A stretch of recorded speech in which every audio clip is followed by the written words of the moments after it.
Ang Ginoo manaa kaninyo. Mana sa kanimo. Pagbasa gikan sa Santos nga Ebanghelyo sumala ni Marcos. Mayaw ikaw o Ginoo. Unya mipauli si Jesus sa ila ug nagkatigom na usab didto ang dakong panon sa katawhan ug tungod niini si Jesus ug ang iyang mga tinun-an wala na gani higayon sa pagpangaon. Sa pagkasayod niini sa iyang mga kabanay, nangadto sila aron pagkuha kaniya kay ang mga tao nag-ingon man nga nabuang siya. Ang Ebanghelyo sa Ginoo. Dayon ikaw o Kristo.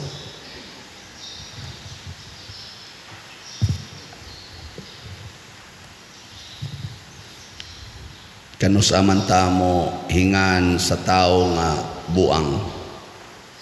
Kung magbuhat og maayo o magbuhat og binuang. Ha? Kanang magbuhat og maayo nganlan natug buang o kanang magbuhat og binuang. Ang magbuhat og binuang, sige kuno be, lingi ay mong tupad. Ing naon sa ro imong binahatan, maayo o binuang? Oh, na. Si Jesus, unsa may gibuhat ni Jesus, maayo o binuang? Kinsay mo agree nga ang gibuhat ni Jesus maayo, taas ang kamot. Ang wa mo pataas, niingon nga buang si Jesus. Pero nga nung ginganlan man siya nabuang, ang mga tao mihingalan nabuang siya. Nga igsuon, maunay ang muhatag o differentiation ba, kalainan sa mga tao nga nahigugma sa kalibutan o sa mga tao nga nahigugma sa Ginoo. Kung mahigugma tas Ginoo sama sa paghigugma ni Jesus sa iyang amahan ug sama sa paghigugma ni Maria sa Ginoo, sa paghigugma ni San Jose, sa paghigugma sa mga santos, labi na sa mga martir, sama aning Saint Agnes, sama ni Pedro Calungsod, sama ni Lorenzo Ruiz, kanang klasihas paghigugma sa mas gibuhat ni St. Francis of Assisi, San Roque, San Vicente Ferrer, nganlan ginas kalibutan og nabuang. Kinsa ninyo dinhi ang musunod sa panig-ingnan ni San Lorenzo Ruiz nga biyaan ang pamilya aron mahimong martir didto sa Japan, biyaan ang asawa ug mga anak. Taas ang kamot. Tanawa, di bawa.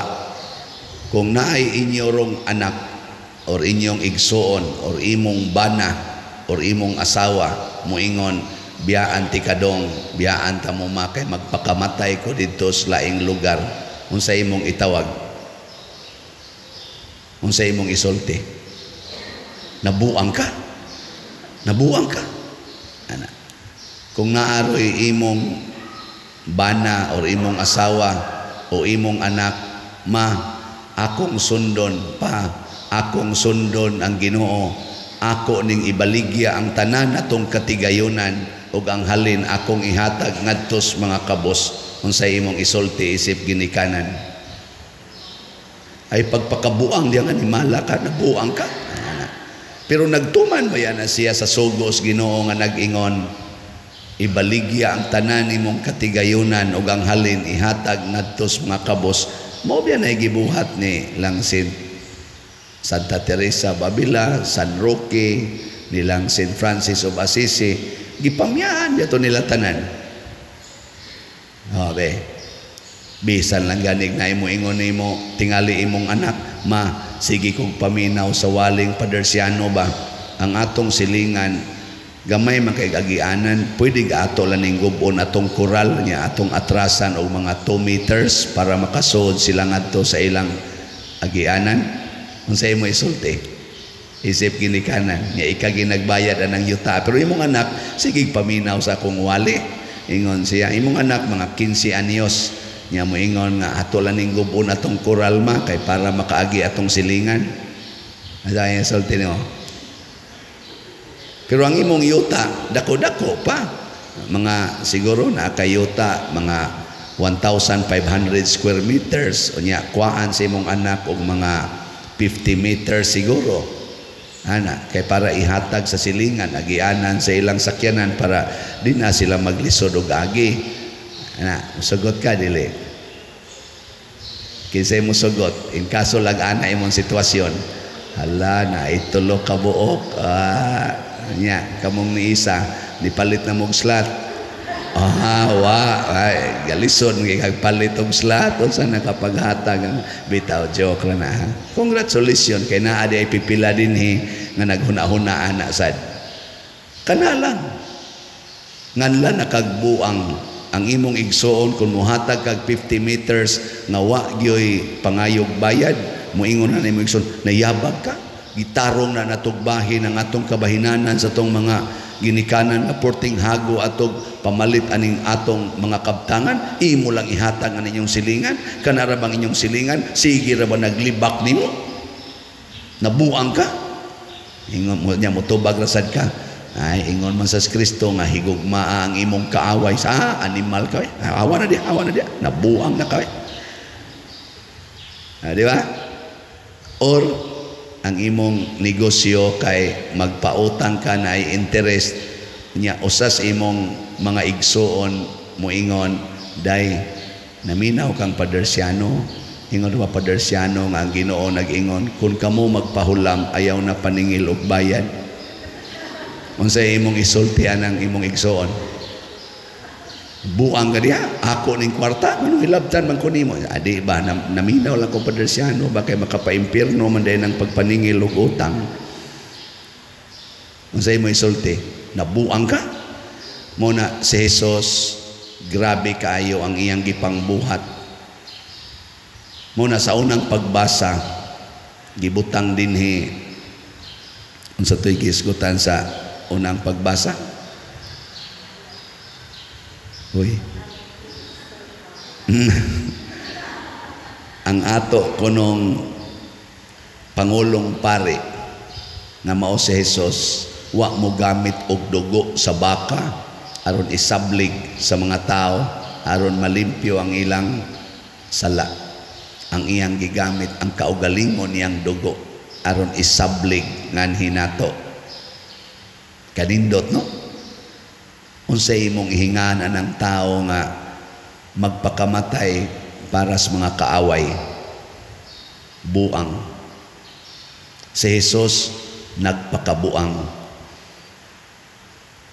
nabitay bana nga akong naistorya dugay-dugay naman pero to ang iya murar sa to kinabuang pero nakasulbad bayas problema ang iyang asawa wala na mutagad niya kay bisyoso man siya niya sa dihang nakaamgo siya nga magguba gid ilang pamilya kung padayonon iyang bisyo drugas niya babay iya ginang gibiyaan tanan ning uli sa ila di naman siya dawaton sa iyang asawa motong sige na lang siya higda dito sa gawa sa ilang balay kanang gawa sa ilang balay ba ato lang siya mohigda di naman siya pasakon hangtod nga ang iyang asawa gisamukan nga sige siya higda dito musaway naman sa mga tao ana gigawa siya siyang asawa usa ka gabi ni ana siya nga ngano mangyog ka imo man kong pakauwawan ngano nga himo ka maghigdas gawas ingon siya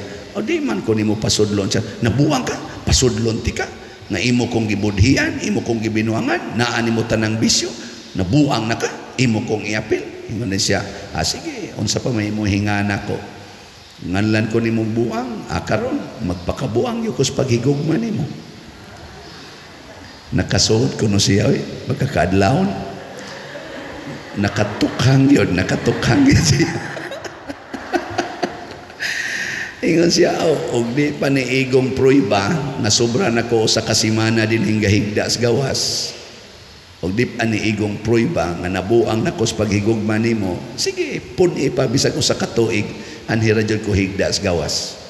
Asos gipasulod siya niingon ang iyang asawa, animal makakambuang nga kasud dire. So siya ngadto nangahilom silang duha. So usahay ning pagpakabuang ba sa paghigugma makasulbad og problema. Pero kining pagpakabuang sa mga butang sa kalibutan, sama ning kwarta, dungog, gahom, makaguba og kalibutan, makadugang og problema.